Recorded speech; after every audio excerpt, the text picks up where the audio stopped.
Hello and welcome to the program. Compliments of the season and welcome to 2018. All right, Nigerians have survived yet another turbulent, challenging and eventful year. 2017 has been a year filled with so much and so many talking points. The highlights include Nigeria's restructuring debate, the ongoing fight against Boko Haram and corruption, the separatist movement of IPOB, and last but not the least, Nigeria's struggling economy. Many will disagree with me if I dare say that those challenges have been completely addressed. Nigeria is walking a thin line between functional and dysfunctional, looking at the endemic challenges facing the most populous black nation in the world. So, with a retrospective look at 2017, we asked the question, are we moving forward or in circles? My name is Abdullahi Ahmed. We're here to set the agenda and further the discussion. From our studio in Bajabure Hills, this is On the Spot.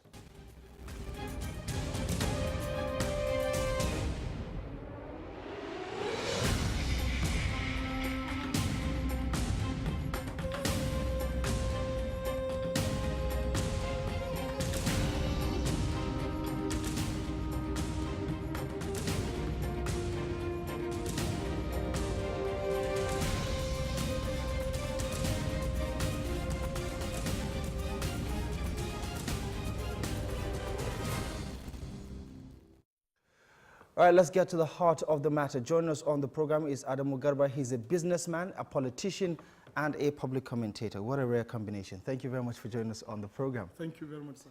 All right, a new year, but of course we have to, like Bob Marley said, you have to know where you've been to know where you're going. Let's take a look at 2017 first and foremost. Some of the critical issues that were raised, some of the talking points that were, national debates at some point, restructuring and all of that. Give us your own analysis as regards to some of the challenges and the events that shaped 2017 and perhaps some of the effect that it might have going forward in 2018 and beyond. Yeah, Nigeria is actually a very wonderful country. 2017 was very interesting year and challenging. We've seen a lot of ups and downs, and we've started with some challenges regarding economic recovery. We know we were in recession, and then it started coming up, and several agitations here and there, and there were some successful issues regarding the insurgency in the Northeast, and sometimes again it comes back. Everything just keeps fluctuating, and a lot of challenges. There are SARS issues that has been dominating the digital media, and then we reached to the end of the year when people were about to start to be happy, and then we also have an oil scarcity and some things like that. So I think it's a very pretty interesting year, but it gives us opportunity to reflect about how we think of 2018 should be. Yes. And I guess my next question would be, what do Nigerians have to do to get it right, especially looking at the fact that most of the things or the items on, on top of the agenda can only be handled by government institutions. We're talking about restructuring. This is something that the people can have an opinion about. They can do very little in terms of actually bringing it to life. It's down to the executive, to the legislature, to do something about that. We're talking about, fighting Boko Haram, for instance. We're talking about sluggish economic growth. We're talking about the separatist movements. How much of a voice do you think Nigerians have at the moment to pretty much shape where this country is going? If you look at Nigeria, the composition of the country itself from the beginning has been very wonderful. This country has been in existence for a very long time. In fact, there were some histories that was detected. I think some books I go through in Cambridge. You can see that Nigeria has been detected and has been existing since 11th century. From Kanem Borno Empire down to Gobir, Daura kingdoms, down to Zaria, Kororofa, Oyonle, King Ayo, King Ochobong, down to Opobo, King Jaja, and all those kind of things. This kingdom has been existing for a very long time. What the British came to do is to draw a line. Why did they draw a line with this area? Because of the strategic advantages of the area.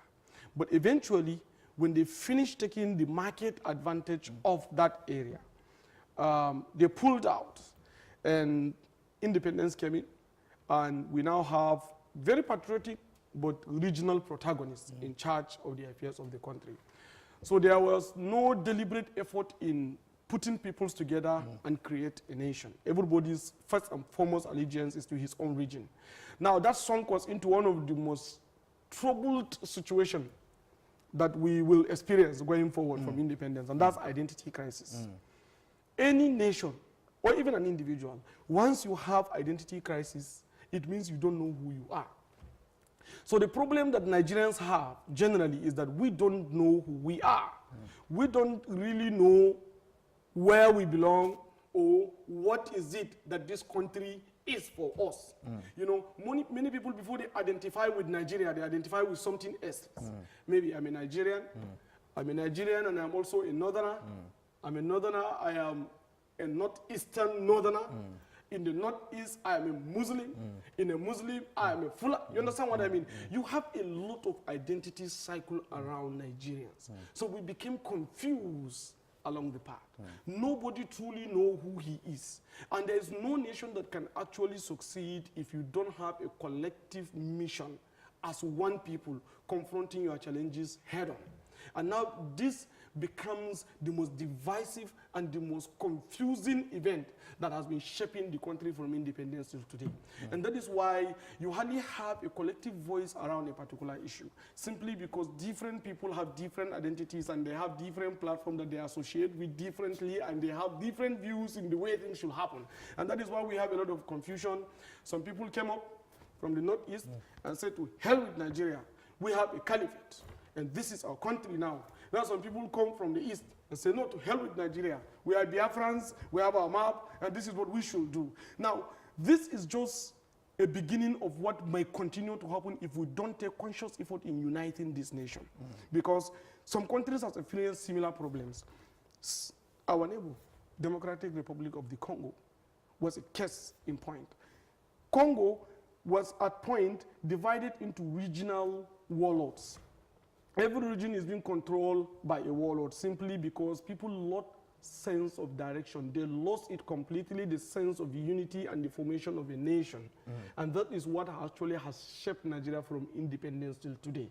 And that is why it is very important for us to take a deliberate effort and making sure that we initiated a campaign of selling Nigeria to Nigerians.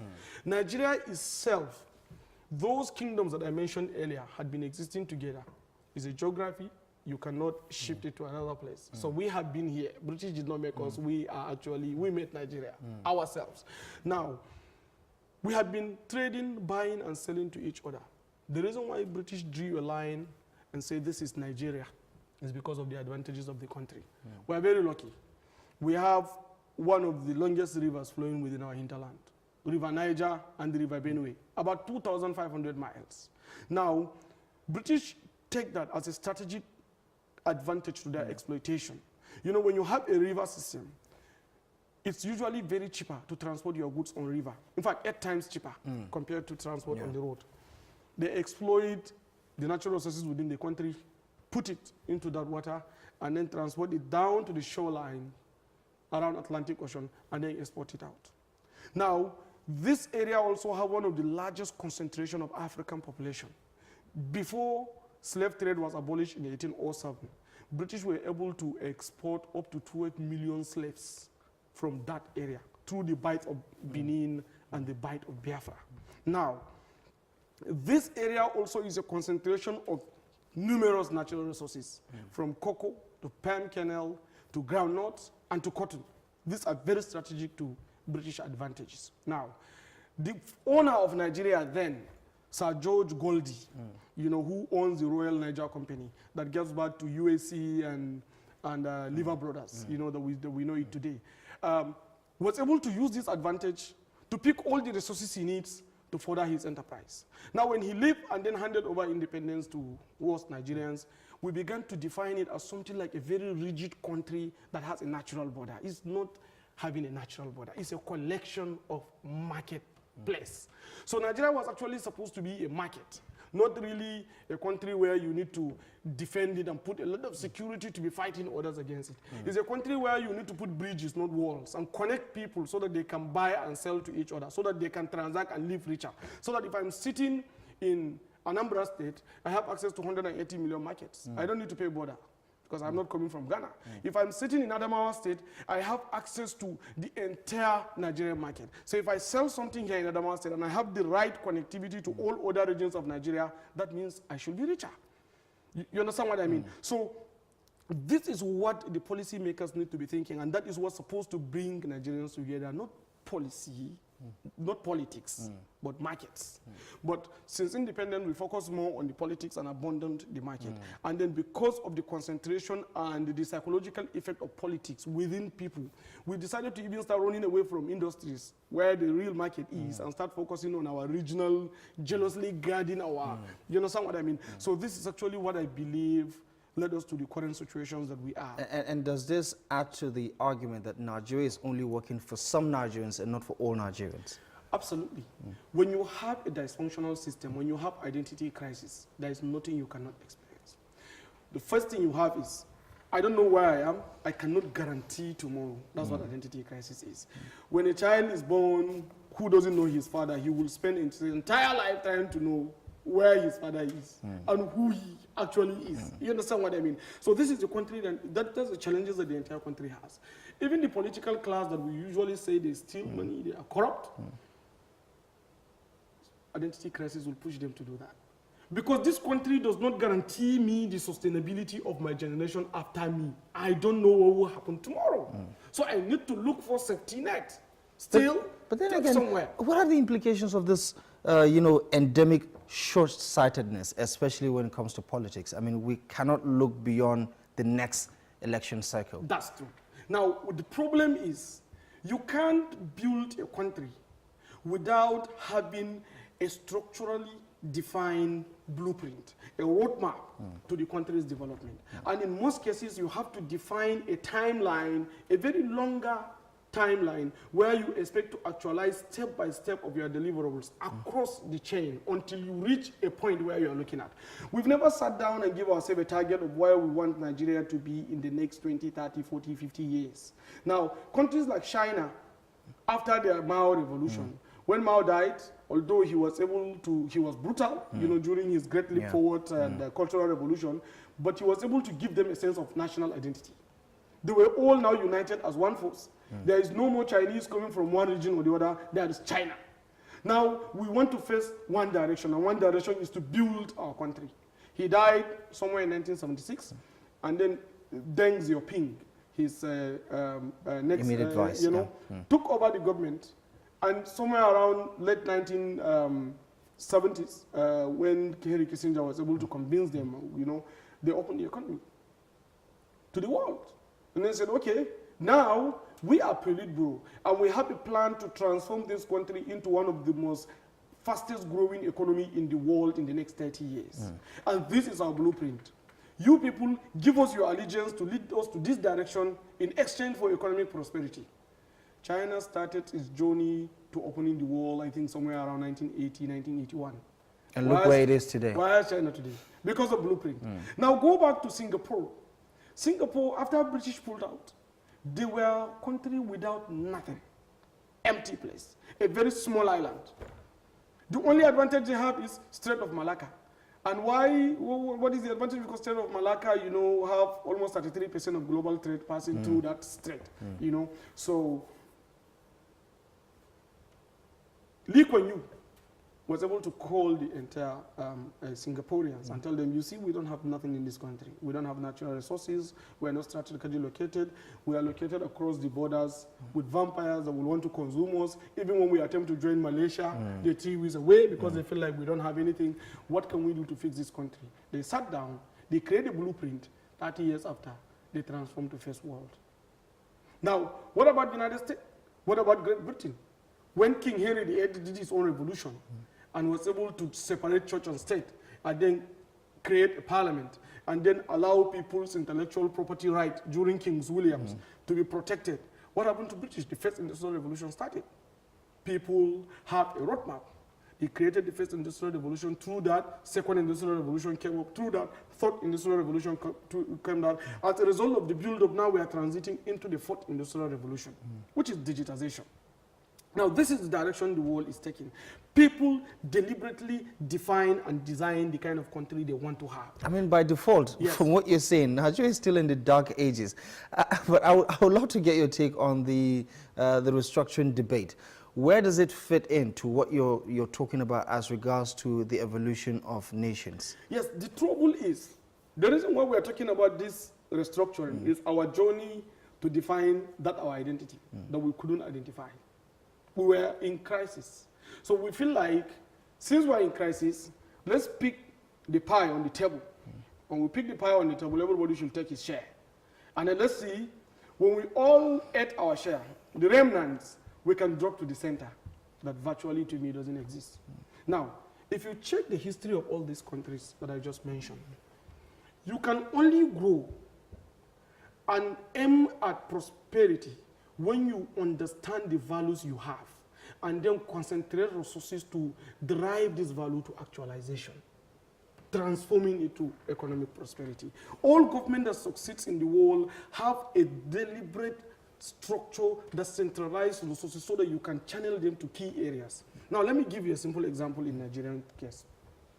We have the Gulf of Guinea, 853 miles of Nigerian shoreline. That area is one of the most strategic locations. Is connected to the North Atlantic Alliance. And within the North Atlantic, we have more than 1 billion people sharing our time zone. That means if we develop the economy around our shoreline, we have access to more than 1 billion market. That means places like Lagos can become one of the international financial centers. That means places like Lagos can become one of the sub-Saharan African trade. That means places like Adamawa State, for instance, which is sharing border to almost 3 countries, is surrounded by more than 40 million people. That means an Adamawa man, if he is able to structure very well with good diplomatic negotiation with the neighboring countries, you have 40 million market. You understand what I mean? Now, you can't say that everybody should go his own way, and then I am this side, I am that side, I am this side, and then we now develop independently and then put a token on the table. And let's remember that restructuring has been defined by so many people in so many different terms, with so many different perspectives.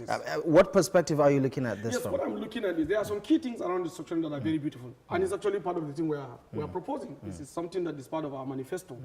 Like removing FAC, like this federal account allocation, should stop, because we need that money to power our infrastructure. Nigeria need about 1.5 trillion US dollars over the period of 15, 20 years to be able to transit to almost first world, based on our plan. And there are some daily, monthly, and annual amount that we need to generate to power this infrastructure. And there are sources of this revenue that we have identified, that when we truly focus on it, we are going to generate that, and by 2035, we make Nigeria one of the greatest nations in the world, because actually our roadmap is this kind of blueprint. Now, another thing again is like the abolition of state of origin. This is a very beautiful thing, because they are conscious effort to unite. I mean, you talked about identity crisis. I mean, if you remove state of origin, doesn't that further endangers the identity issue that we're dealing with? No. Your allegiance should be to the nation. Your responsibility should be to Nigerians. Your focus should be how Nigeria can be better, so that collectively we can be better. If I am a businessman, the world generally operates as an economy. You buy, there are things you need that you don't have. You must buy from the next person. There are things I have, I don't have, you have, I must buy from you. So if you have 186 million people that are all of them consumers, each and every one of them consume per day, why don't you pay allegiance to the country first? Why can't I, as a Nigerian, be able to live anywhere I choose to be, naturalize myself, and be able to exploit the potential opportunities I find there? Now, where you are born is your definition by nature, but even the world recognizes and value choices than the nature that you are found out on. Now, even the religion recognizes that your choice is what is being sought after, not the nature where you come from. Saying that you need to be defined from Adamawa to Gombe to Sokoto to to Benue, to Katsina, to Anambra, to Oyo. It's like saying that you are a black man and you are a white man. It's like saying that you are a woman and you are a man. It's like disparities. Does it further separate than bring Nigerians together? It further separates. Once I see you, oh, you are from Adamawa State, that's good. I already have a prejudicial assessment of you, and I have stereotyped you automatically. So we are not saying that people should not stop identifying with where they come from. We are saying that they should identify while connecting to the center so that we can all come together and build a nation we truly want to have. Now, so these things are very important on the restructuring debate. But I don't see resource control as really something that is very important in that, because resources are required to build the country. Now, you only need to concentrate, like I was giving you as important assessment around our shorelines, and I was also, like the River Niger and the River Benue, currently they are just going up. Now, why can't we dredge them? We have potential port facilities in Nembe, in Brass, in One, in Boni, down to Calabar South, up from Badagry. All these places need to be developed as a strong port facility, where if I order my goods, now before then, you also can dredge both River Benue and River Niger. I was giving an example yesterday to some people when we were gisting that Adamawa State is a potential port country. It's a state. Why? Because we have River Benue very close to us here. But what is happening to River Benue now, small hand-to-mouth farming is taking place, and the river just choked up. Now, this is a potential port facility. You can pick something directly from Nembe, from Brass, from Fukados, down over River Niger, and then bring it down into this River Benue here and allow people from Maiduguri, Gombe, Bauchi to come and pick their goods from here 8 times cheaper. You can even allow people that are locked, like Chad, you know, like Central Africa, to be able to pick their goods from here, including Niger. All these are opportunities. But we abandon them and then try to say we want to also eat a bigger share of the pie. No country succeeds if you are thinking around what is coming from the ground. And then this is the point of your sustainability. Does this speak to a leadership problem? Because a lot of people believe that we have this leadership decay that has not been able to lead Nigeria to prosperity. Do you think that the lack of ideas such as yours, for instance, about economic prosperity is the reason why we are where we are today? 100%. When you don't have leaders, you know, and there was a time these guys were all leading. They were very respectful and honorable people, and they were patriotic to the country, and they did their best, you know. But naturally, the world changes. You know, if you check yourself, even like in the last 20 years, you check your picture, and now you see a lot of transformation. The world changes. Now, the world has changed from security-defined world order that is enacted in 1945 by the Bretton Woods Institute to supply chain-defined world order. And in supply chain, you value bridge, you open your borders, you encourage trade, you move prosperity, you transit capitalism from commercialization to consumerization. These are the things you need to do. Now, our current leaders really does not connect to the demand of the current statecraft. When you're moving to fourth industrial revolution, you're moving to digitization. You're moving to a platform of ubiquitous nature. Now, when you have aged people leading the nation, or maybe taking decisions, they mostly take decisions based on nostalgia, based on previous experiences, and those experiences has been overtaken by time. And this is where we have the problem. So we need to come up with a new path for Nigeria. We need to understand that Nigeria is a marketplace. People should buy and sell to one another. People should be able to live happier. People should be able to live richer. People should be able to have a better healthcare because of our sheer size. We can be able to have healthcare for every Nigerian. And what can spark that paradigm shift or stimulate it in the least? Leadership. Having a leadership that has given a sense of direction for the nation and that has defined the path. Granularly, people are seeing measurable track that this is what we need to do over this period of time. And having people buy into it, then I am telling you, we will get to everywhere we want to go to in this world. Is it safe to say then that you're not quite satisfied with the results from you know, the APC leadership so far in the country? 100%. What I can say is this. If we keep blaming the current leaders, we sometimes, sincerely, you know, I'm a realist, sincerely, we sometimes, we are not really real to ourselves because we should blame ourselves more. Why do I say that? Because our choices in the first place, even to elect them, was where the fault was. What is the manifesto of the APC? Who are the candidates and who are the cabinets they are trying to put on board? What are their strategic directions? Check their track records. What have they done? Why are we going to vote based on emotion? It was emotion that pushes us to go on board. We don't like this man, we want this man. Now, what do you want from this man? Not really this man. What are the blueprints? Where is he taking you to? This man promises to build roads. He promises to fight corruption. He promises to enhance security. But he didn't tell you how. Is that not enough to make that, to just make a promise? Yes, you need to ask how. If I said I'm going to fight corruption, how do you intend to fight corruption? Now, the government is fighting corruption the way it thinks corruption should be fought. But to the best of my knowledge, it's a transfer of corruption from one point to the other. If you allocate money to build roads, and somebody stole the money, and then you focus and pursue that person and then collected the money and then keep it into one account, is the road built? It's not. That means you actually collected that money from one corrupt person and then put it in another corrupt way. Because the main reason why the money was meant to be utilized is not actually being utilized. So your fight against corruption is simply transfer of corruption from point A to point B. And this is wrong. Now, when you said you are going to create job opportunities, how do you want to do that? Do you expect to create more jobs by just wishful thinking? It's not going to happen. Now, you're going to power agriculture. Do you think rice can power agriculture? Is rice even the right choice of a crop?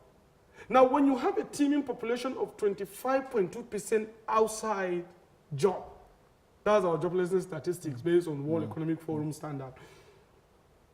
You are farming rice. What is the economic value of rice? You go to farm, you pick it, you mill it, you come and eat. You are powering your stomach. You are not powering jobs. Why do we have to choose our crop choices that are having no value chain? Take, for instance, cotton. But I mean, looking at you know, the non-oil sector and how agriculture has helped, you know, the economy bounce back from recession. Wouldn't you say that stimulated a lot of this bouncing jobs? back of economy from agriculture is, to the best of my knowledge, one of the most strategic miscalculation our policymakers are. Is it? Seriously. If you check after in 2015 by McKinsey and World Bank, our manufacturing industry contribute to our GDP by $36 billion, while our agricultural sector contribute to our GDP by 108 billion USD. Look at the disparity. Okay, the agriculture is growing, but does it grow the economy? Agriculture in every society powers industrialization. Agriculture in societies does not power stomach and then you say it's growing. Now, does it actually grows the economy and create jobs? That is where you need to think. A lot of people would say yes. No, would say yes. No, to the best of my knowledge. If you farm rice, now we have about 84 million acres of arable land in Nigeria. We are planting rice. Most of the federal government policy is channeling people to harvest and cultivate rice.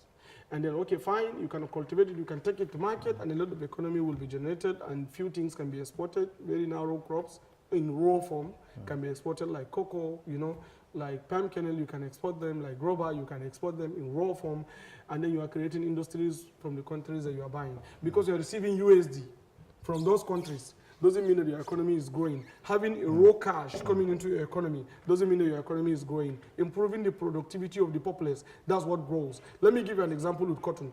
You farm cotton. When you harvest cotton, what do you do with it first? You take it to factory to process it. It gives job. From that factory, you now again pick it up and then take it to distribution centers. Another job for people. From distribution, you take it to retail shop. Another job. From retail shop to me as an individual consumer. Another person, job.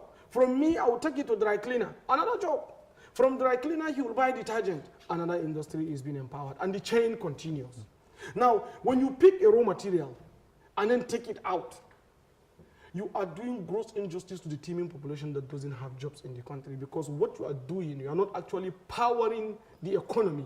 You are not powering the productivity of the people. You are actually powering the state capacity.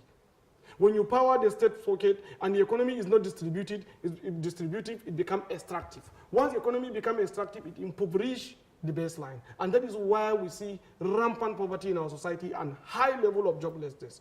The economy has been growing from 1999 to 2016. If you look at the graph, has been very positive.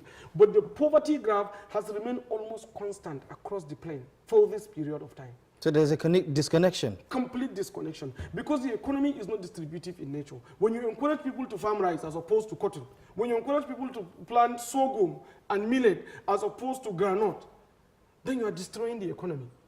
Because those lands, I don't mind importing rice, but I need to give job to people. So whatever I can plant has to give opportunity to power industrialization. Any nation in the world you see uses agriculture to power industrialization. But our own agriculture will power our CBN and our stomach. And when it goes to CBN, how does it go down to the economy? In numbers, you can see it, positive growth, everything happen in the street. Does it reflect? That's where the problem is. How would you react to people who say that it's a step, towards the right direction? It's a step in the right direction. No. Let me tell you this. You need to check Malaysian economy, when they started. Or even Indonesia that is growing now. Indonesia now is growing at almost 9%. One of the fastest growing, in fact, fastest growing economy now in the world, Indonesia. Check their choices, how they get their employment. They use agriculture to power manufacturing, and manufacturing is a high productivity, high job giving area. You understand what I mean? But if you check oil, where most of our jobs are coming, was service, because our economy is gradually even leapfrogging to tertiarization because of lack of right policy around agricultural industrialization process. We're moving to tertiarization, which is service-driven economy. Now, in a tertiarized economy, you need less labor and then you have high productivity. That means more people will not get job, but small companies will be making big money. And then that means the economy becomes highly extractive. And this is wrong. Now, if you look at your agriculture giving you $108 billion as a contribution to your GDP, and then your manufacturing is giving you $36 billion. And most of these things that are being manufactured are usually even chemicals. And they are also imported. Then are you really having the right choice? When I see my agriculture giving me $100 billion, I should see my manufacturing giving me $500 billion. All right. That means I'm making the right choice. Apparently. So to the base of my knowledge is wrong. Yeah. All right. So we would have so much to talk about based on this, where this discussion is going. You're watching On The Spot. From our studio here in Bajabura Hills on TV Gotel, we're having a discussion with Adamu Garba. He's a politician, he's a businessman, or also a public commentator, and apparently making good analysis on the health of Nigeria's economy. We'll have more on this discussion coming up after this break. Stay with us.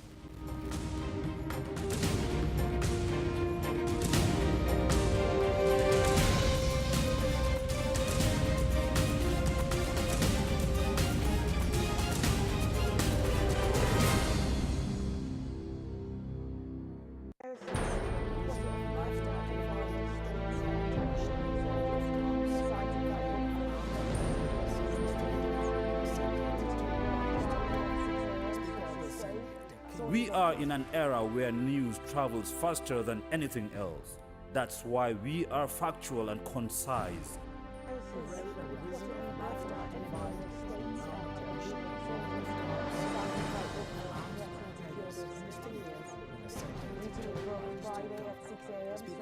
Straight to the point, we tell our stories. With our digital storytelling expertise, our delivery is most important. United States President Donald Trump then just said the ongoing sabotage says there are plans to celebrate is in line with a 3-month ultimatum. Gotel Newsweek. We are news. Transparency is our name.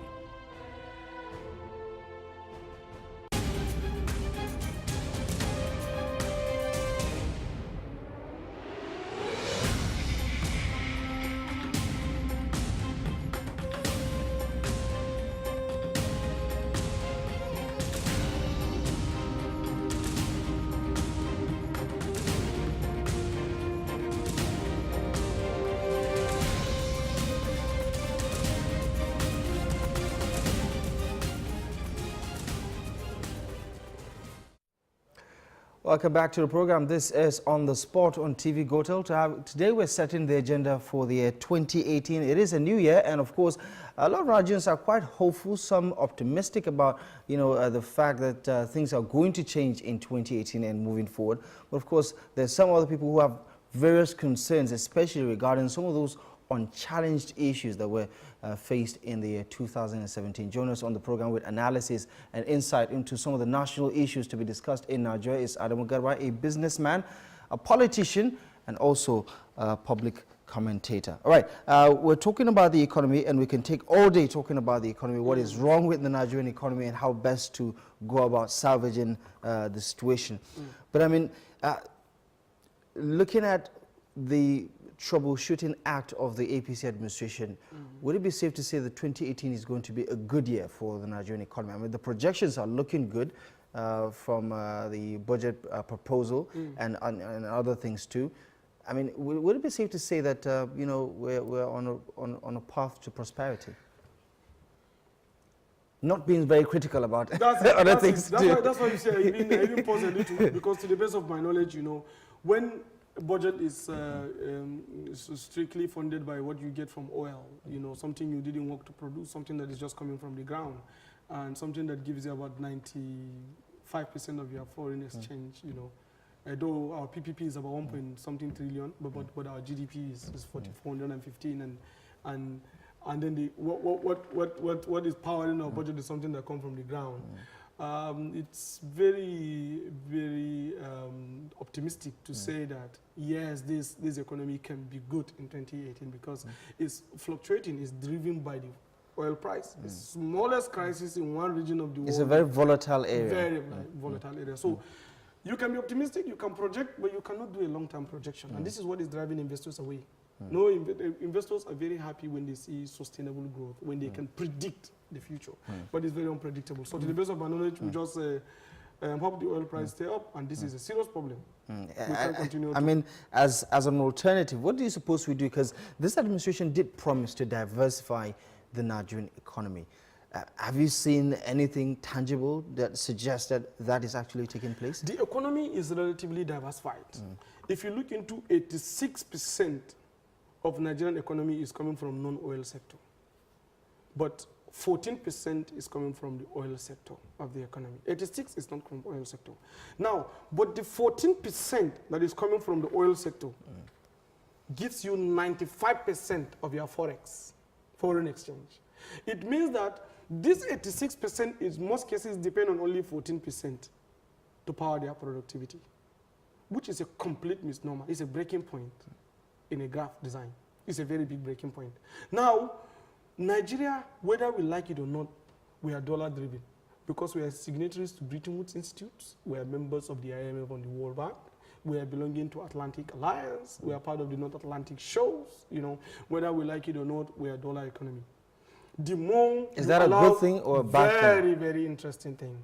What is giving China what it is today, because China have capacity to buy more dollars in exchange for the good they give United States. In fact, they just even increased their debt profile to about $109 trillion from $520 billion US. So the more your economy brings in more USD, the better you are. Now this exchange rate that is now, let's say parallel market exchange rate, you have $1 equal to 360 naira. It means for each one United States citizen, you have up to 360 Nigerians to match. Is that now the literal equation? This is showing you how non-productive, how we are almost, how can I say, very docile economy. That's what we are being pointed. Because we lock our economy, we block the borders, we shut down investors, we create policies that are draconian, and then send the dollars away. And then we feel like Naira is a currency. And then we begin to do everything possible to see that the Naira circulates. And all the Naira circulation, eventually, nations have to connect before countries can succeed. What makes Dubai today is because it opens its borders and allows traffic from other countries to come. China have 2,000 ships currently traversing the world ocean, both the Pacific and the Atlantic. What do? They sell, they buy to others. Now, if you shut down your borders and create some policies that is hindering investors coming into your country, then you're in trouble. Is that what we're doing right now? That's the problem. What we are doing now is that we don't think business first. We think security first. We have immigrations and custom officers that are asking a white man that comes into the country to give him $100 or $200 from the airport. We create very rigid importation policy that to import one container today in Nigeria is the most expensive place to import. Nigeria is the most expensive country to import one single container in the world. China spend less than $100 to import one container. Nigeria, for you to bring one container into this country, you spend $219. Now, for you to export one container out of Nigeria, you spend $181. For you to export in China, you spend $60. Is that bad for business? I mean, looking at the over 180-something million. Very bad. You can see the congestion that is happening in Lagos today. You can see how the economy is just going down at every facet. You can see, if you check the statistics in Nigeria, in every class, we are almost at the lowest point of the bar. Because what's supposed to power us is not coming in. We shut down to it. We are patriotic. We are so rigid. We are just protecting borders and then impoverishing people. We need to liberalize the economy, open the doors, encourage market to flow in, allow trade to flourish, allow people to buy to us so that we can buy to them. Gives us opportunity to even, like now, if you look at almost of the things we import them through middlemen. I am saying, because I am contesting for the president of the Federal Republic of Nigeria in 2019. You know, now what I'm saying is part of my trade policies is going to be strictly negotiated based on transfer of skills. We will import Hyundai into Nigeria. We will import Honda into Nigeria. We will import Toyota into Nigeria through middlemen. Why don't we talk to Toyota? Import 1 million of your cars in exchange for 100,000 Nigerians for training. India, you are bringing a lot of people to come and float our economy. To do some work is very beautiful, we love that. But we want to enter a very strong negotiation with you guys so that your citizens can, after this period of time, our people will have developed those skills you bring in. Else, you are not meeting your target. Is that not too protectionist? Yes, no, it's not protectionism. It's actually a negotiation. Countries use their strategic tools to negotiate. Since we have the consuming power, we also have the monopsony power. Monopsony is ability to define your market. If I have a shop now, my customer define how I buy. You know, my customer define how I should relate, how I should grow. So, meaning you have a large consumer base. It means you have a large customer base. So the country that is bringing something into you, you need to get something in return. You don't need to just give them USD and sit down. You need to get something in return. Now, if you look at our consumer importation in Nigeria, it's about $351 billion. That's our consumer size. It's expected to grow by 2030 to $957 billion US. Now, almost more than 90% of these things are imported without negotiation, without transfer of skills. And Nigeria is rated 9% in skills across the globe. We are at the lowest of the lowest bar. That's why there's no job. That's why other people are coming to take over our jobs here, because we are trained not to actually apply what we are learning. We are just trained to have papers and argue. And this is a problem. We need to have a conscious effort to build skill around our youths. And what you need to do is to come up with a very strong policies around skill transfer with any nation you are dealing with.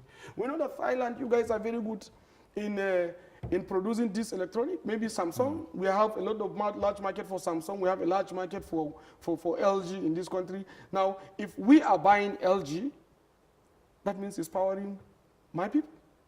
They need to learn how to do it. So that if they have the skills, tomorrow we'll tell you, LG, you will be our sole supplier in the country in exchange for you to build a factory here. I mean, who's to say that all these ideas are not already in play?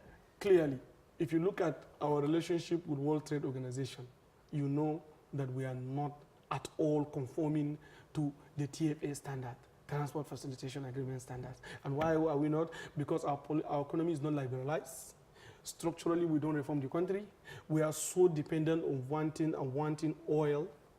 Adamawa State is a state of about 3.4 million people. Most of the times, if salary is not even paid from the federation account, the economy is shutting down. And each and every person you see in Adamawa State have capacity to produce something that is even equal to what is being brought to Adamawa State as a monthly subvention.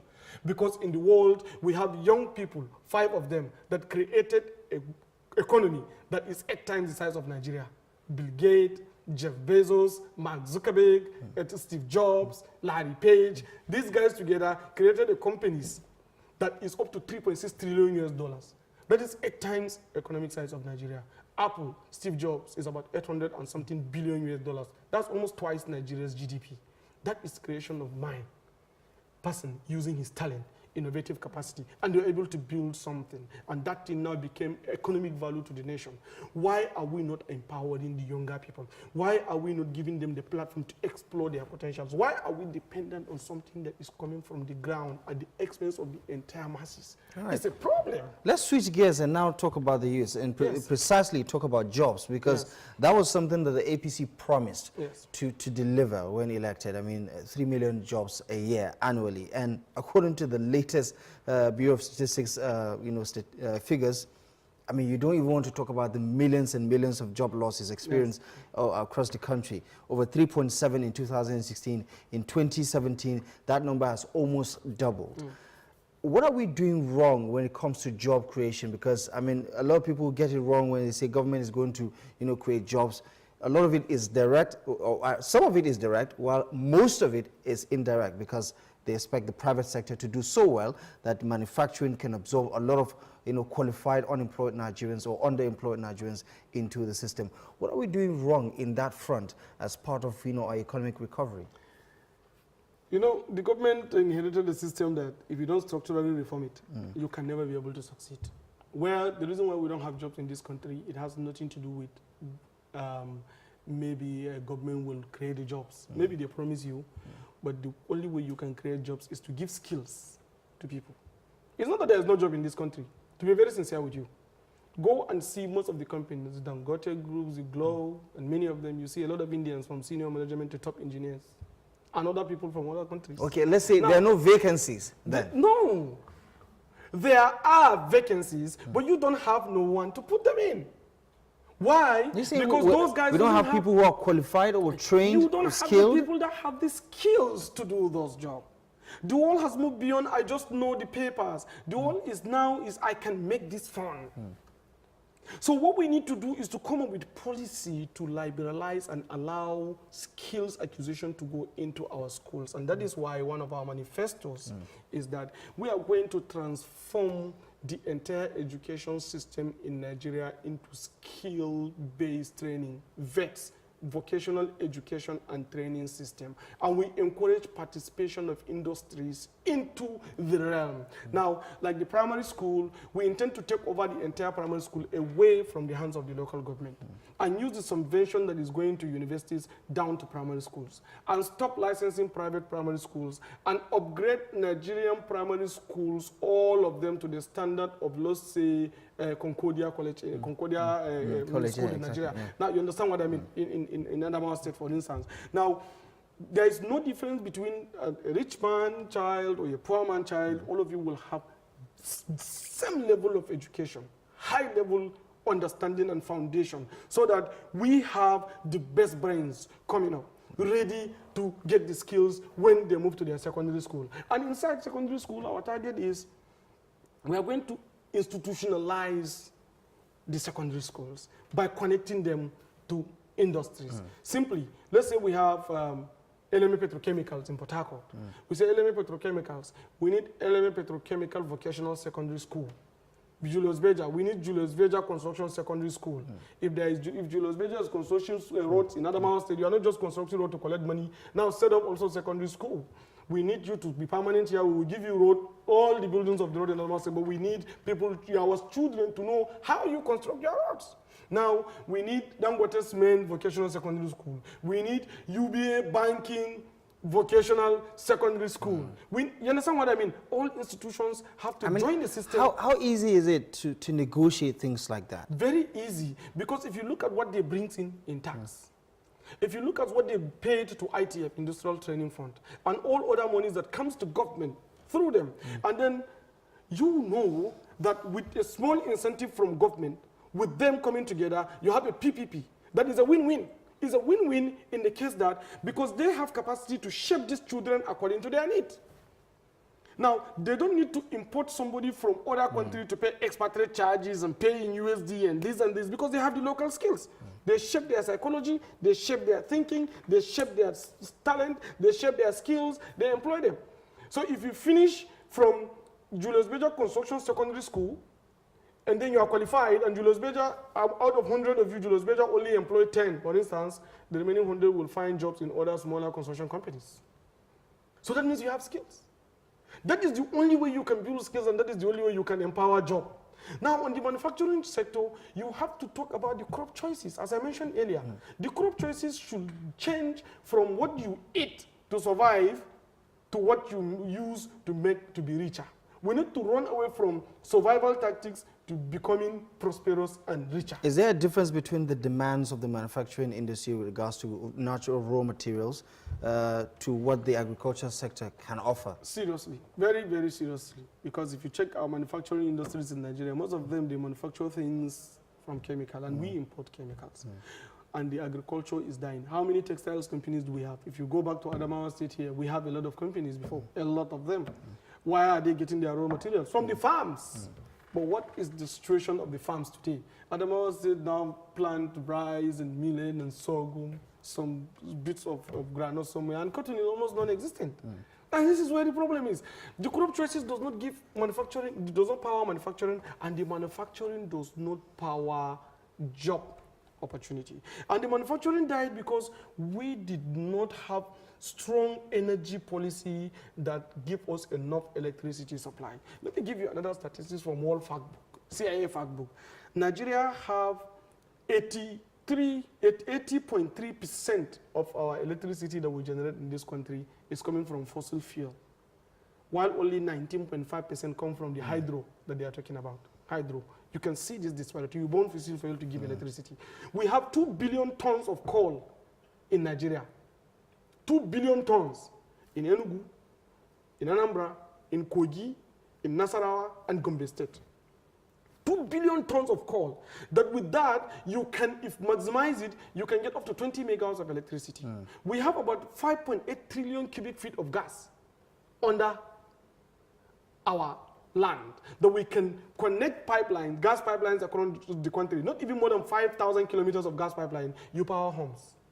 You have from Sokoto down to Adamawa State here, Maiduguri down to Adamawa, you have a lot of sunlight that with only $6 billion, you can have 10,000 megawatts of electricity. Why do we focus on hydro and then pick our fuel and then burn it to give light, to tell people that things are working? So this is where we have serious choices. Right. I mean, it's making up for a much more interesting conversation that we might have to reschedule for another day. But finally, and of course, I think it's most importantly, the Not Too Young to Run bill has sparked a lot of political interest in young Nigerians, such as yourselves. For instance, in Adamawa State here, prior to the passage of the 2017 budget, the State Assembly passed the Not Too Young to Run bill into law in Adamawa State. So we're going to see a lot of political action in the build-up to the 2019 election. That's true. Just tell us, how excited are you looking at the role of Nigerian youths in the political space and how they can help reshape the future? Yeah, Nigerian youths, the Not Too Young to Run bill, I want to commend the advocates of Not Too Young to Run. Is really very good. It has given back to me. At 35, I'm contesting for Nigerian president. So this is good. And I believe the youth should know that this country belongs to themselves. Now, we should not stop blame game. We should rise up and take responsibility. It is our responsibility now to shape this country, to shape its future, to work for all of us. If we sit down and keep blaming the elders and saying that they are not doing the right thing, we are actually as culprit as they are. Because it is our responsibility. Nations are made by youths in every setting. Just check the history. Even from Nigeria's making. Most of the guys that took over independence, the guys that even started independent movement from Herbert Macaulay to Samuel Akinsanya, Ernest Ekoli, Nnamdi Azikiwe, all those, they were all in their 30s when they started this independent movement. And then we now come to independence again. So therefore, it is our responsibility with the youth to rise up and shape this country to work for us. If we mistakenly say we are going to sit down and be blaming others, trust me, probably these elders don't even understand how the country should work for us, and that is why we are making it wrong. So we need to come and do it. And you think 2019 is going to be a game changer? Very, very seriously. In fact, 2019, like personally, I'm contesting for the president and I'm there to win. And I have been seeing how a lot of people are coming and expressing solidarity that yes, when they look into the manifesto, they see a timeline of 2035, how Nigeria is going to move, and you can measure the track per day if you want it. I'm a technology person. I can integrate the technologies for you to monitor the progress. So it's easy for us. I'm telling you, 2019, Nigerian youths are going to take responsibility of building their country and respect their elders, and then tell their elders that we are ready. We need only your guidance and mentorship, but not your leadership. And of course, force them into political retirement. That's true. Thank you very much for joining us on the program. I appreciate you very much for coming in. Thank you very much. Thank you so much. And that's all we have for today's edition of the program. That has been Adamu Garba, an aspiring president, I must say, a politician, a businessman, and a public commentator. We've been talking about setting the agenda for the year 2018. Don't forget to join us tomorrow, because the program will be back live and exclusive only on TV Gotel. For myself, Abdullah Ahmed, and the rest of the production team, we thank you very much for your time and company. We're looking forward to seeing you next time. Goodbye.